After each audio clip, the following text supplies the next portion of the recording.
آپ کو 7 ایسی آیتیں دی ہیں جن کی بار بار تلاوت کی جاتی ہے اور قرآن عظیم بھی دیا ہے. تو سورہ فاتحہ کے ناموں میں سے ایک نام یہ ہے کہ یہ قرآن عظیم ہے. یہ وہ عظیم صورت ہے جس کے بغیر نماز نہیں ہوتی. چنانچہ نماز کی ہر رکعت میں اس کو امام صاحب بھی تلاوت کرتے ہیں اور مقتدی بھی تلاوت کرتے ہیں. اس سے آپ اس صورت کی اہمیت کا اندازہ کر سکتے ہیں. اس میں سب سے پہلے اللہ رب العزت کی حمد و ثنا ہے کہ ہر طرح کی حمد و ثنا اللہ تعالیٰ کے لیے ہے جو تمام جہانوں کا رب ہے. اس کی حمد و ثنا کیوں؟ اس لیے کہ تمام جہانوں کا رب ہے, سب کا خالق مالک رازق تو وہی ہے. اور اللہ تعالیٰ کے صورت میں کئی نام آئے ہیں. ایک اللہ, دوسرا رحمان, تیسرا رحیم. رحمان و رحیم وہ جو بہت مہربان ہو, نہایت رحم کرنے والا ہو. مالک یوم الدین وہ مالک ہے روز قیامت کا. دنیا میں بھی وہی مالک ہے, لیکن دنیا میں انسان سمجھتا ہے کہ شاید میں بھی مالک ہوں, یہ زمین میری ہے, یہ گھر میرا ہے, یہ گاڑی میری ہے. لیکن روز قیامت کسی کو ایسی غلط فہمی نہیں ہوگی. سب مان جائیں گے کہ مالک ایک اللہ ہے. ایاک نعبد و ایاک نستعین, کہ اللہ تیری ہی عبادت کرتے ہیں. اس سے پتہ چلا کہ اللہ تعالیٰ کے ساتھ عبادت میں کسی کو شریک کرنا جائز نہیں ہے. اور اے اللہ تجھی سے مدد مانگتے ہیں, یعنی کہ غیبی طاقتوں کا مالک سمجھ کر جب بھی مدد مانگیں گے تو اس سے مانگیں گے. اہدنا الصراط المستقیم, ہمیں سیدھا راستہ دکھا جو جنت میں لے کر جاتا ہے. اور یہ راستہ ان لوگوں کا جن پہ تو نے انعام کیا, انبیاء کرام علیہم الصلوۃ والسلام کا, شہداء کا, صحابہ کرام کا. وہ جن پہ انعام ہوا, جن پہ تیرا غضب نہیں ہوا, اور جو گمراہ نہیں ہے. جن پہ اللہ کا غضب نازل ہوا یہ کون تھے؟ یہودی. اور جو گمراہ ہیں جن کے پاس علم نہیں ہے, علم کی روشنی سے محروم ہے, وہ عام طور پہ کون ہوتے ہیں؟ عیسائی. تو مسلمان سورہ فاتحہ میں دعا کرتا ہے کہ مجھے نبیوں کے طریقے پہ چلا, مجھے صحابہ کرام کے طریقے پہ چلا, مجھے یہودیوں اور عیسائیوں کے طریقے پہ نہ چلا. تو اس سے پتہ چلا کہ ہمیں یہودیوں اور عیسائیوں کی عادتیں اپنانے سے بچنا چاہیے. اس کے بعد سورہ بقرہ ہے. یہ بھی بہت عظیم صورت ہے جس کے بارے میں فرماتے ہیں نبی علیہ الصلوۃ والسلام کہ سورہ بقرہ کی تلاوت کیا کرو. سورہ بقرہ جو حاصل کر لے, جو اس کا حافظ بن جائے, جو اس کو سمجھ لے, اسے بڑی برکتیں ملیں گی. اور جو سورہ بقرہ اسے یاد نہیں کرے گا, اسے نہیں سمجھے گا, روز قیامت پچھتائے گا. اور جادوگر قسم کے لوگ سورہ بقرہ کبھی بھی یاد نہیں کر سکتے. اس سے آپ اندازہ کر سکتے ہیں اس عظیم صورت کا. اس میں شروع ہی میں بتایا گیا ہے کہ قرآن کریم وہ کتاب ہے جس میں کوئی شک و شبہ نہیں ہے. شک و شبہ نہیں ہے, واقعی اس کو اللہ نے نازل کیا ہے. اور جو اس کے اندر معلومات دی گئی ہیں وہ بھی شک و شبہ سے بالا تر ہے. اور اس کتاب کے تعلق سے لوگ 3 طرح کے ہیں. نمبر 1 وہ جنہوں نے اس سے ہدایت لی, جو اس پہ ایمان لائے. تو یہ لوگ وہ ہیں کہ اولئک علی ھدی من ربہم واولئک ھم المفلحون, یہ ہدایت کے اوپر ہیں اور ان کو فلاح ملے گی, کامیابی ملے گی. دوسرے نمبر پہ وہ لوگ ہیں جنہوں نے قرآن پہ ایمان لانے سے انکار کر دیا, نبی علیہ الصلوۃ والسلام پہ ایمان لانے سے انکار کر دیا. وَلَهُمْ عَذَابٌ أَلِيمٌ, ان کے لیے دردناک عذاب ہے. تیسرے نمبر پہ وہ ہیں جو ان دونوں کے درمیان میں ہیں. وہ کون ہے؟ منافق. اوپر سے کہتے ہیں ہم مسلمان ہیں, دل سے مسلمان نہیں ہیں. یہ ان تینوں گروہوں میں سے سب سے برے لوگ ہیں. اور ان کو اللہ نے جھوٹا قرار دیا, ان کو اللہ نے فسادی قرار دیا, اور بتایا کہ یہ مسلمانوں کا مذاق اڑاتے ہیں یہ کہہ کر کہ ہم بھی مسلمان ہیں. اور ان کی سزا یہ ہے کہ روز قیامت اللہ ان کا مذاق اڑائے گا. اور اللہ رب العزت نے بیان کیا ہے کہ یہ اللہ تعالیٰ کی قدرت سے بچ نہیں سکتے, یہ اللہ تعالیٰ کے کنٹرول میں ہے, اللہ کے عذاب سے باہر نہیں ہو سکتے. اس کے بعد قرآن کریم کا پہلا آرڈر وہ کیا ہے کہ عبادت کرنی ہے تو اپنے رب کی کرنی ہے. کیوں رب کی عبادت کیوں کرنی ہے؟ اس لیے کہ وہ تمہارا رب ہے, اس نے تمہیں پیدا کیا ہے, اس نے تمہیں پالا پوسا ہے, وہ تمہیں رزق دیتا ہے, وہ تمہارے امور کی تدبیر کرتا ہے. اور اس لیے بھی کہ وہ تمہارے آباء و اجداد کا بھی خالق تھا۔ جب تم اس کی عبادت کرو گے پھر تم تقوی اختیار کر لو گے، جہنم کی آگ سے بچ جاؤ گے۔ اس کی عبادت اس لیے بھی بنتی ہے کہ اس نے تمہارے لیے آسمان کو چھت بنایا، زمین کو بچھونا بنایا، اس کے ساتھ کسی اور کو شریک نہیں کرنا، کیونکہ جس کو بھی شریک کرو گے اس نے تمہارے لیے کچھ بھی نہیں کیا۔ توحید کے بعد نبوت و رسالت کا بیان کیا گیا ہے اور کتاب کا بیان کیا گیا ہے کہ یہ کتاب اللہ کی طرف سے ہے، یہ اللہ کا کلام ہے، یہ اللہ نے اپنے نبی پہ نازل کیا ہے۔ جس کو شک ہے اور وہ کہتا ہے کہ اللہ کا کلام نہیں ہے، اللہ نے چیلنج دیا، قرآن کریم کی 114 صورتیں ہیں، کوئی ایک صورت لے لو، اس جیسی صورت تم بھی بنا کر لے آؤ، تم بھی انسان ہو، تم بھی عربی کے ماہر ہو، مکہ والو، اے قریشی ہو، تم عربی زبان کے ماسٹر ہو، اگر یہ کلام نعوذ باللہ محمد نے بنایا ہے صلی اللہ علیہ وسلم، تم بھی کوئی ایک صورت بنا کر لے آؤ، سورہ کوثر جیسی صورت بنا کر لے آؤ، 3 آیتیں 1.5 سطر۔ اللہ نے کہا کہ یہ کبھی بھی ایسا نہیں کر سکیں گے، تو فرمایا پھر جہنم کی آگ سے بچ جاؤ۔ تو یہاں پہ اللہ نے جہنم کا بھی تذکرہ کیا، جنت کا بھی، تو ایمان لانا ضروری ہے، جنت پہ بھی جہنم پہ بھی۔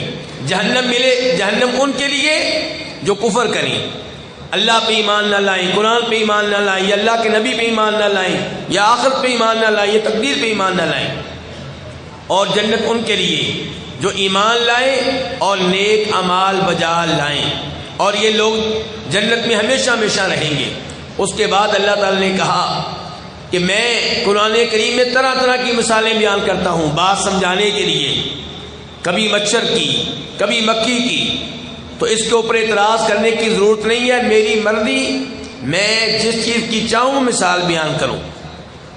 اس کے بعد اللہ نے کہا کہ میں قرآن کریم کے ذریعے ہدایت دیتا ہوں، لیکن کئی لوگ گمراہ ہو جاتے ہیں۔ یہ کون ہوتے ہیں؟ جو فاسق ہوتے ہیں۔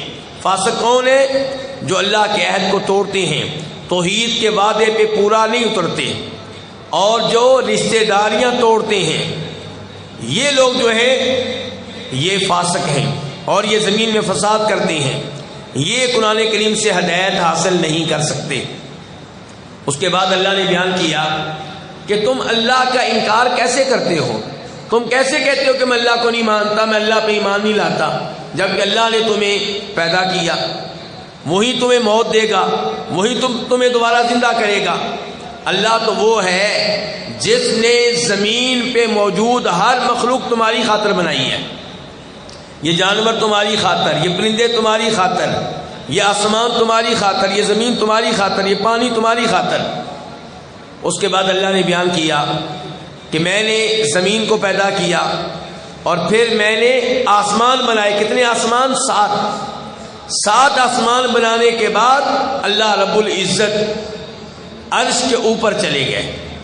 تو اللہ تعالیٰ عرش کے اوپر ہیں، ہر جگہ نہیں ہے، علم کے لحاظ سے، قدرت کے لحاظ سے ہر جگہ ہے۔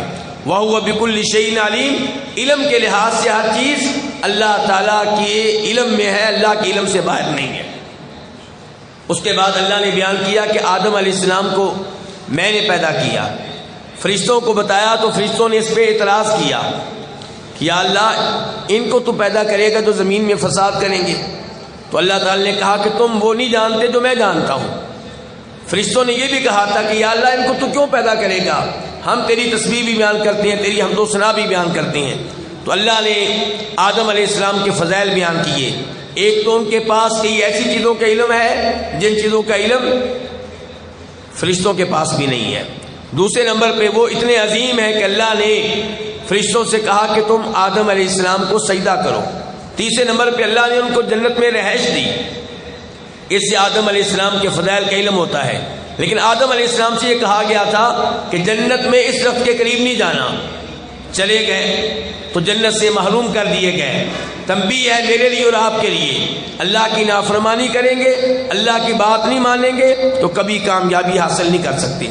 وَلَكُمْ فِي الْأَرْضِ مُسْتَقَرٌّ، اللہ نے بیان کیا کہ اب جنت سے اتر جاؤ، اب تم نے زمین پہ جانا ہے، زمین پہ رہنا ہے۔ اس سے پتہ چلا کہ وہ جنت جس میں آدم علیہ السلام رہتے تھے وہ آسمانوں کے اوپر تھی، وہ زمین کے اوپر نہیں تھی۔ آدم علیہ السلام کو اتار دیا گیا، اماں حوا کو بھی اتار دیا گیا، اور بتا دیا گیا کہ اے انسانوں تمہارے پاس ہدایت آئے گی، جو ہدایت کی پیروی کرے گا اسے روز قیامت کو ڈر نہیں ہوگا، کامیاب ہوگا، اور جو ہدایت کے اوپر نہیں چلے گا، نبیوں کی بات نہیں مانے گا، آسمانی کتابوں کی پیروی نہیں کرے گا، یہ ناکام ہوگا۔ اس کے بعد اللہ تعالیٰ نے آدم علیہ السلام کی توبہ قبول کی۔ کیسے قبول کی؟ اللہ نے آدم علیہ السلام کو وہ الفاظ سکھائے جن کے ذریعے آدم علیہ السلام نے اللہ سے معافی مانگی۔ وہ کیا الفاظ تھے؟ دوسری جگہ بیان کیا، ربنا ظلمنا انفسنا وان لم تغفر لنا وترحمنا لنکونن من الخاسرین۔ اس کے بعد بنی اسرائیل کا تذکرہ ہوتا ہے۔ بنی اسرائیل کون ہے؟ یعقوب علیہ السلام کی اولاد ہیں۔ ان میں جو پہلے نبی آئے وہ یوسف علیہ السلام ہیں، آخری نبی جو آئے وہ عیسیٰ علیہ السلام ہیں۔ اللہ نے ان کا تذکرہ تفصیل کے ساتھ کیا ہے، دوسرے سپارے کے آغاز تک بنی اسرائیل کا تذکرہ ہے۔ اللہ نے کیا کیا ان پہ انعامات کیے، انہوں نے کیا کیا نافرمانیاں کی، پھر اللہ نے ان کو کیا کیا سزائیں دیں، اس سب کا تفصیلی بیان ہے۔ اللہ نے ان سے کہا تھا کہ تم میرے عہد کو پورا کرو، میں تمہارے عہد کو پورا کروں گا، یعنی کہ میرے دین پہ عمل کرو، میرے نبیوں کی بات مانو، میں تمہیں دنیا میں بھی عزت دوں گا، آخرت میں بھی عزت دوں گا۔ لیکن انہوں نے ایسا نہیں کیا، اس لیے انہیں ذلت و رسوائی کا سامنا کرنا پڑا۔ اس کے بعد اللہ نے کئی معجزات کا تذکرہ کیا ہے کہ جو اللہ تعالیٰ نے موسیٰ علیہ السلام کو دیے، بنی اسرائیل کو دیے۔ ان کے لیے پانی نکالا گیا، کہاں سے؟ پتھروں سے چشمے پھوٹ پڑے۔ ان کے لیے سمندر میں راستے بنائے گئے، ان کے لیے مان و سلوہ اتارا گیا، لیکن یہ اللہ رب العزت کا حق ادا نہیں کر سکے، انبیاء کرام علیہ السلام کی اطاعت کا حق ادا نہیں کر سکے۔ موسیٰ علیہ السلام کے ذریعے ان کو حکم دیا گیا تھا ایک گائے ذبح کرو، انہوں نے اس کے اوپر طرح طرح کے اعتراض کیے۔ اس سے مجھے اور آپ کو سبق ملتا ہے کہ جب حکم ملے آنکھیں بند کر کے عمل کرنا چاہیے، یہ نہیں پوچھنا چاہیے کیوں اللہ نے حکم کیوں دیا، مجھے پہلے مطمئن کرے پھر میں عمل کروں گا۔ نہیں، یہ حرکت اللہ تعالیٰ کو پسند نہیں ہے۔ ہم کون ہوتے ہیں خالق میں اعتراض کرنے والے؟ اس کے بعد اللہ تعالیٰ نے یہ بیان کیا کہ کئی لوگ ایسے ہوتے ہیں جن کے دل اتنے سخت ہوتے ہیں کہ پتھروں سے بھی زیادہ سخت ہو جاتی ہیں، تو اس چیز سے اللہ کی پناہ مانگنی چاہیے اور ایسے امور کا مطالعہ کرنا چاہیے، قرآن کا مطالعہ کرنا چاہیے، حدیث کا مطالعہ کرنا چاہیے، جن کو سن کر ہمارا دل جو ہے وہ نرم ہو جائے۔ اس کے بعد اللہ نے بیان کیا کہ تورات بھی اللہ کا کلام ہے اور یہ اللہ کے کلام کا یہ لوگ حق ادا نہیں کر سکے، اور انہوں نے یہ بھی دعویٰ کیا کہ ہم جہنم میں نہیں جائیں گے۔ یہودی کہتے ہیں ہم جہنم میں نہیں جائیں گے، گئے بھی تو چند دنوں کے لیے جائیں گے۔ اللہ نے اس معاملے میں ان کو جھوٹا قرار دیا اور بیان کیا کہ جنت کسی کی وراثت نہیں ہے، جو ایمان لائے گا، نیک اعمال بجا لائے گا، وہ جنت میں جائے گا، اور جو کفر کرے گا، چاہے محمد رسول اللہ صلی اللہ علیہ وسلم کے ساتھ کفر ہو، وہ جنت میں نہیں جا سکے گا۔ موسیٰ علیہ السلام کو تم نے مان لیا، عیسیٰ علیہ السلام کو نہیں مانا، محمد رسول اللہ کو نہیں مانا، تم جنت میں نہیں جا سکو گے۔ اللہ تعالیٰ نے اس کے بعد بیان کیا کہ ہم نے موسیٰ علیہ السلام کے بعد بھی مسلسل رسول بھیجے، لیکن ان بنی اسرائیل نے نبیوں کے ساتھ اچھا سلوک نہیں کیا، کسی کو قتل کیا، کسی کو جھوٹا قرار دیا اور ان کا مذاق اڑاتے رہے۔ جبکہ اللہ نے ان سے کہا تھا کہ جو تم سے عہد لیا گیا ہے، جو کتاب اتاری گئی، اسے مضبوطی سے تھام لو، اس پہ ایمان لے آؤ اور اس پہ عمل کرو۔ انہوں نے اس کے مقابلے میں کیا کیا؟ بچڑے کی عبادت شروع کر دی اور یوں اللہ رب العزت کے ساتھ بچڑے کو شریک کیا۔ اس کے علاوہ اللہ نے یہ بیان کیا کہ یہ کہتے ہیں کہ جنت ہمارے لیے ہے۔ اگر جنت تمہارے لیے ہے تو پھر تم اللہ سے سوال کرو کہ یا اللہ ہمیں موت دے دے تاکہ ہم جلدی سے جنت میں پہنچ جائیں۔ اللہ نے کہا کبھی بھی ایسی دعا نہیں کریں گے، کیونکہ یہ جھوٹے ہیں، ان کو پتہ ہے کہ جنت ان کے لیے نہیں ہے بلکہ جہنم ان کی منتظر ہے۔ اس کے بعد اللہ نے بیان کیا کہ سلیمان علیہ السلام جادوگر نہیں تھے، بلکہ ان کے بارے میں یہ سوچنا کہ جادو کے بلبوتے پہ انہوں نے حکومت کی ہے، یہ غلط سوچ ہے۔ جادو تو کفر ہے، یہ سلیمان علیہ السلام نہیں کر سکتے۔ جادو کرنے والے شیطان تھے، دوسرے لوگ تھے۔ ایمان والوں سے کہا گیا کہ جب نبی علیہ السلام سے گفتگو کرنی ہے تو وہ الفاظ اختیار کرنے ہیں جو آپ کے شایان شان ہوں، ایسے الفاظ اختیار نہیں کرنے جن میں آپ کی بے ادبی کا خطرہ پایا جاتا ہو۔ اس کے بعد بیان کیا گیا کہ بہت سے اہل کتاب یہودی اور عیسائی چاہتے ہیں کہ مسلمان دین اسلام سے محروم ہو جائیں، توحید سے محروم ہو جائیں، قرآن کی نعمت سے محروم ہو جائیں، یہ بھی کفر کے اوپر آ جائیں، تو اللہ تعالیٰ نے مسلمانوں کو خبردار کیا کہ تم نے ان کی اطاعت نہیں کرنی۔ یہودیوں اور عیسائیوں نے کہا تھا کہ جنت میں یا یہودی جا سکیں گے یا عیسائی، اللہ نے کہا یہ تمہاری بھول ہے، یہ تمہاری آرزو تو ہو سکتی ہے، یہ حقیقت نہیں ہے۔ اللہ نے بیان کیا کہ ان کے آپس میں رویہ کیا ہے، یہودی کہتے ہیں کہ عیسائی غلط ہیں، عیسائی کہتے ہیں کہ یہودی غلط ہیں۔ اللہ تعالیٰ نے کہا اہل مکہ بھی غلط، یہ دونوں غلط، اور درست کون ہے؟ مسلمان۔ پھر اللہ نے بیان کیا کہ اس سے بڑا ظالم کوئی نہیں ہے جو اللہ کی مساجد بنانے سے روکے یا اللہ کی مساجد میں آنے سے روکے۔ اللہ کی مساجد کو آباد کرنا چاہیے، اس میں رکاوٹیں نہیں ڈالنی چاہیے۔ قبلہ جو ہے وہ بیت اللہ ہے، لیکن جب قبلہ معلوم نہ ہو رہا ہو تو جدھر آپ کو پتا چلے کہ ادھر قبلہ ہے ادھر منہ کر کے آپ نماز پڑھ سکتے ہیں۔ حالت سفر میں نفلی نماز بھی جدھر آپ کی گاڑی کا رخ ہو، آپ کی اونٹنی کا رخ ہو، ادھر منہ کر کے آپ پڑھ سکتے ہیں، اس میں کوئی حرج نہیں ہے۔ اللہ نے بیان کیا یہودی اور عیسائی کبھی بھی آپ لوگوں کے اوپر راضی نہیں ہوں گے، یہ تب راضی ہوں گے جب آپ دین اسلام چھوڑ دیں اور یہودی اور عیسائی بن جائیں۔ تو اس لیے اللہ نے مسلمانوں کو خبردار کیا کہ ان کی بات نہیں ماننی ورنہ تمہارے پلے کچھ نہیں رہے گا۔ بتایا گیا کہ روز قیامت کوئی چیز کام نہیں آئے گی، ایمان کام آئے گا، نیک اعمال کام آئیں گے۔ اگر کوئی ایمان لے کر نہیں آئے گا، کفر و شرک کرے گا، اس کے پاس جتنا بھی مال ہو بچ نہیں سکے گا، کوئی بھی سفارش اس کے کام نہیں آ سکے گی۔ ابراہیم علیہ السلام کو اللہ نے طرح طرح کی آزمائشوں کے ساتھ آزمایا، انہیں آگ میں پھینکا گیا، قبول کیا، بیٹے کو ذبح کرنے کا حکم دیا گیا، چھری چلا دی، اللہ نے ان کو کامیاب انسان قرار دیا اور لوگوں کا پیشوا اور امام قرار دیا۔ اس سے پتہ چلا کہ آزمائشیں آئیں تو صبر کرنا چاہیے۔ پھر اللہ نے بیان کیا کہ بیت اللہ تعمیر کرنے والے کون تھے؟ ابراہیم علیہ السلام اور ان کے بیٹے اسماعیل علیہ السلام، دونوں بیت اللہ بنا رہے تھے اور یہ دعائیں کر رہے تھے کہ یا اللہ ہماری یہ نیکی قبول فرما۔ اس سے پتہ چلا کہ آپ جتنے بھی عظیم ہوں، جتنی بھی نمازیں پڑھیں، جتنی بھی اللہ کی راہ میں مال خرچ کریں، اللہ سے دعا بھی کریں کہ یا اللہ قبول کر لے، کیونکہ ہمارے عمل میں کوئی نہ کوئی کمی کوتاہی رہ جاتی ہے۔ اس کے بعد بیان کیا گیا کہ ابراہیم علیہ السلام، یعقوب علیہ السلام جیسے عظیم نبی اپنی اولاد کو یہ وصیت کر کے گئے کہ دین اسلام کو نہیں چھوڑنا، توحید کو نہیں چھوڑنا۔ اس کے بعد اللہ نے کہا کہ آپ لوگ اللہ پہ بھی ایمان لائیں، پرانی کتابوں پہ بھی ایمان لائیں اور قرآن پہ بھی ایمان لائیں، پھر آپ کامیاب ہوں گے، ورنہ آپ کامیاب نہیں ہوں گے۔ تو یہ پہلے سپارے کے چند مضامین تھے۔ اللہ رب العزت سے دعا ہے کہ اللہ تعالی ہمیں قرآن کریم سے ہدایت لینے کی اور روشنی لینے کی توفیق عنایت فرمائے اور ہر طرح کی گمراہیوں سے محفوظ رکھے۔ وآخر دعوانا الحمد للہ رب العالمین۔